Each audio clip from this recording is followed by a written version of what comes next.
위대함으로 가는 길은 쓰러진 병사들의 비명과 그 부인들의 숨죽인 울음소리로 가득하다.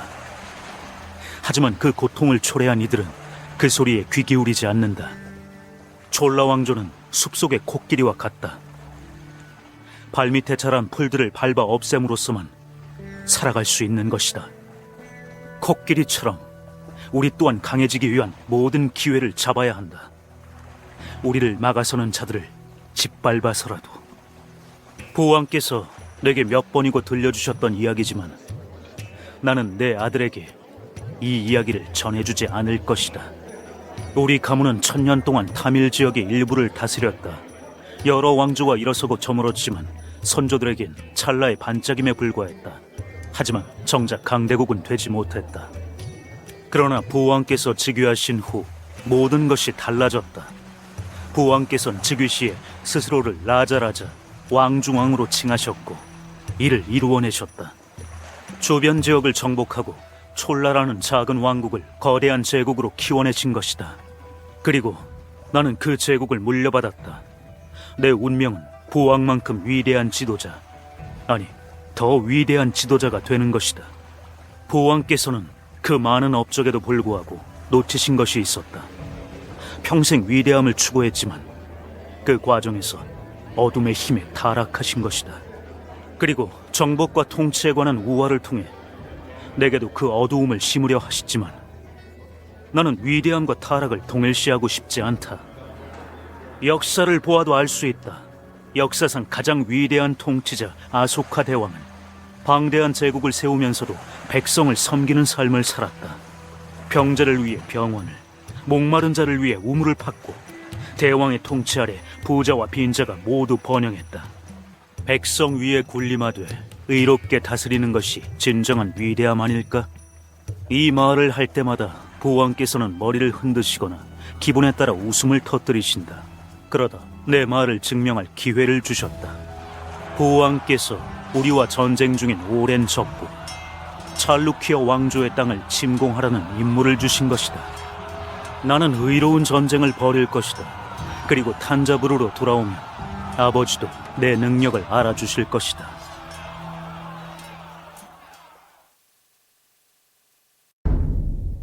나는 밤낮 없이 말을 달려 탄자부르로 돌아왔다.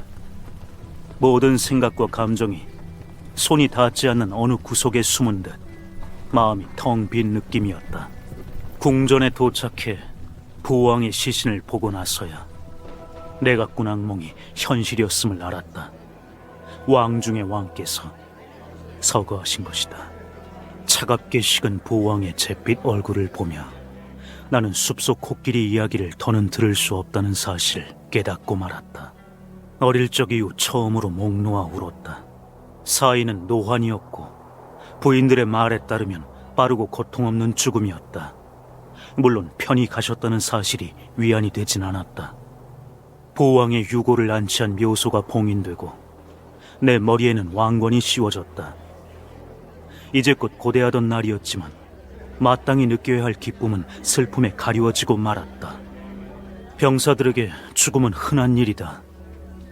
물론 많은 고생을 하지만 더 높은 이들을 위해 죽을 운명임을 아는 것이다.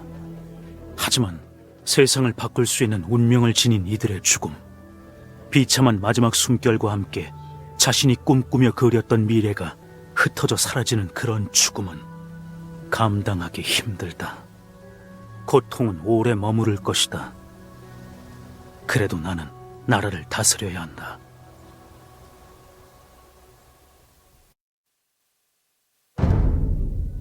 호랑이가 죽은 자리에는 승냥이 떼가 시체를 먹으려 몰려든다.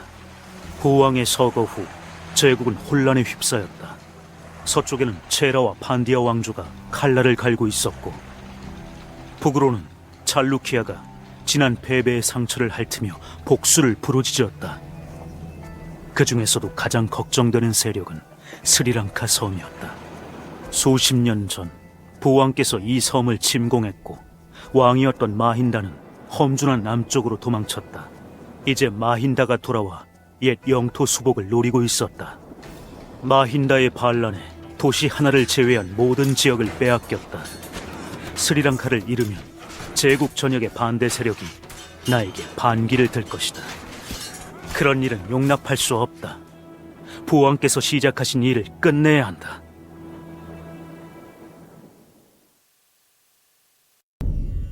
질서를 다시 찾았지만 그 대가는 컸다. 내 군대는 반란군 수천을 베고 도시를 약탈했다. 비록 백성들은 고통을 겪었으나 스리랑카를 불태움으로써 반란이 퍼져 더 많은 고통이 가해지는 일을 막을 수 있다. 이렇게 말은 하지만 내 자신을 더럽힌 기분이다. 내 손은 무고한 이들의 피로 붉게 물들었다. 나는 이런 식으로 통치를 시작할 생각이 아니었다. 어느새 나는 부왕의 전철을 밟고 있다. 부왕과 같은 길을 걷고 같은 것을 보고 있다. 부왕께서도 이런 마음이셨을까? 생각도 못했다. 무자비한 왕중왕께서 불가피한 폭력과 선한 의지 사이에서 갈등하셨다면 내가 알던 부왕과는 달랐을지도 모른다. 전에는 내 손이 피로 물들리라 생각하지 않았던 것처럼.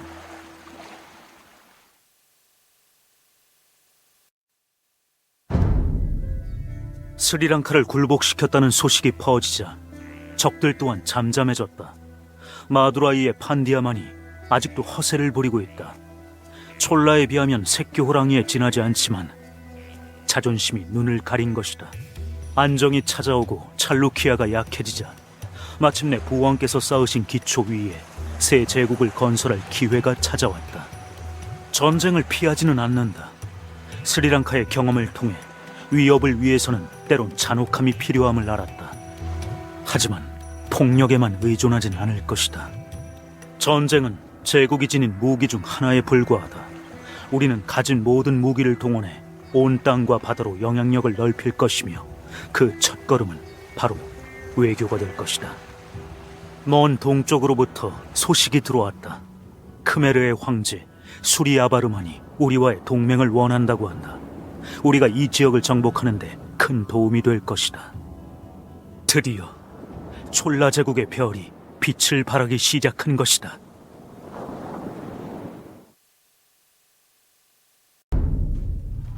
적들은 내 발 앞에 쓰러졌고 촐라 제국은 다시 한번 승리를 쟁취했다. 그런데 내 안에 무언가가 부서진 느낌이 드는 것은 왜일까? 오랫동안 나는 나 자신만이 아니라 백성 모두를 위한 위협을 추구했다. 적국을 상대할 때도 오랜 왕조에 걸맞은 예를 갖췄다. 그러나 이런 유약한 모습은 걸림돌이 될 뿐이었다. 병사, 백성 할 것 없이 적을 철저히 파괴함으로써만 궁극적인 승리를 취할 수 있는 것인지도 모른다. 부왕께서 하신 말씀이 옳았는지도 모른다. 위대함과 자비로움은 양립할 수 없다. 둘 중 하나를 희생해야 하며 위대함에는 타락이 반드시 따른다. 내 신념이 천천히 죽음을 맞는 것을 감내해야 한다. 오랫동안 이 모순으로 인해 밤마다 괴로워했다. 검은 씨앗이 내 영혼 어두운 곳에 뿌리를 내린 듯했다. 애써 무시하고 숨어보기도 했지만 아무 소용이 없었다.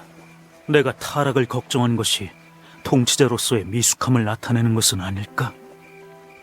부왕께서는 말년의 역경을 통해 이 약점을 극복하신 것이 아닐까? 타락하지 않고서는 위협을 달성할 수 없다면 깊숙이 자리 잡은 욕망에 굴복해서라도 힘을 키워야만 하는 것이라면 타락이 과연 잘못된 것일까?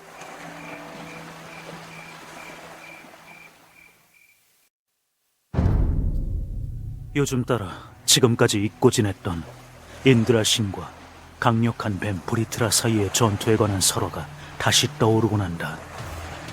브리트라는 세상 모든 강을 볼모로 잡고 거대한 가뭄을 일으켰다. 강을 되찾기 위해 인드라는 브리트라의 99 묘세를 무너뜨리고 직접 그 몸을 베어야 했다. 사제들은 신성모독이라 하겠지만 나에게 이 설화는 숨겨진 뜻이 있다. 나는 나만의 브리트라를 상대하고 있다. 지금까지 내가 내세웠던 거대한 위선 말이다. 99 요새는 아직도 내 영혼 깊이 자리 잡은 작은 위선들이다. 타락에 대한 불합리한 두려움, 폭력에 대한 반감, 무고한 이들에 대한 잘못된 배려심. 내 마음의 요새를 전부 무너뜨려야만 위대함의 경지에 올라서고 내 이름이 수천 년 동안 이어질 것이다. 이를 위해서는 기존의 적 외에 다른 상대를 찾아야 한다. 북동쪽 멀리 벵골이 자리 잡고 있다. 신성한 겐지스강이 바다로 흘러드는 이곳에서 나는 인생 최대의 승리를 거머쥘 것이다. 벵골 땅을 다스리는 팔라 제국에 대한 전쟁을 선포했다. 아라이안 장군은 이미 선봉대를 이끌고 출정했다. 우리는 겐지스강의 성수를 촐라로 가져와 신들께서 우리 제국을 축복하시도록 할 것이다.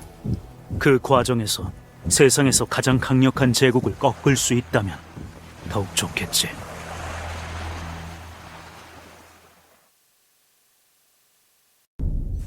마이팔라가 내게 굴욕을 맛본 이후에도 무릎을 꿇지 않으려 한다. 벵골 동부에서 병력을 철수해 약탈에 노출시키는 대신 왕조의 멸망을 막은 것이다. 내 일부는 그 강고한 저항 정신을 존경하고 있다. 하지만 그 일부는 죽어 없어져야 한다. 나의 적, 내가 만든 세상에 합류하기 거부하는 자에게 베풀 존경 따위는 없다. 지금은 마이팔라가 무너진 자존심을 추스르도록 놓아둘 것이다. 그보다 더 큰 포식자가 나타났기 때문이다.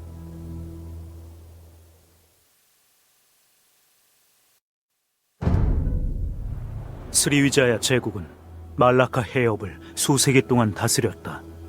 주요 교역로에 위치해 상상을 뛰어넘는 부와 힘을 손에 넣은 이들은 이제 내 제국에까지 촉수를 뻗치고 있었다.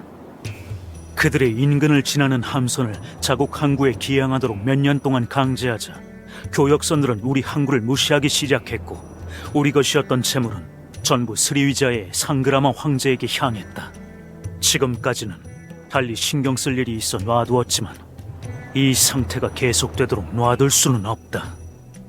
이제껏 본 적 없는 규모의 군대를 이끌고 스리위자야를 침공할 것이다. 수천의 함선과 100만의 군사를 이끌고 바다를 건너 이 중간상인의 제국에 죽음을 내릴 것이다. 여러 제국을 상대해왔지만 스리위자야에 비하면 아무것도 아니다. 이 제국의 함대는 동쪽 바다를 장악하고 있으며 요새는 불굴의 군대가 지키고 있다.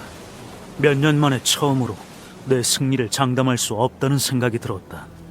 하지만 내 유지를 굳히기 위해서는 강력한 타격으로 순식간에 몰아쳐야 한다. 이 전쟁의 끝에 나는 나락으로 떨어지거나 내가 꿈꾸었던 위대한 경지에 오르게 될 것이다. 이 도박은 피할 수 없다. 모든 것을 얻으려면 모든 것을 걸어야 하는 법. 나는 나의 브리트라를 뵐 것이다.